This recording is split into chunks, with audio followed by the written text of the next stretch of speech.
ಇವತ್ತೇನೇ ತೇಲಿ ಒಂದು ಕೇಳುವಾಗ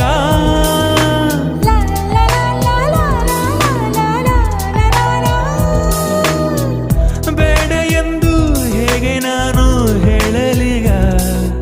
ಯಾರವಳು ಯಾರವಳು ಯಾರೋ ಅವಳು ಏನಿವಳು ಹೇಳ್ತಾಳಿವಳು ಸುಮ್ಮನಿದ್ದೆ ಇಲ್ಲಿ ತನಕ ತಂದ್ಬಿಟ್ಲು ಆತಂಕ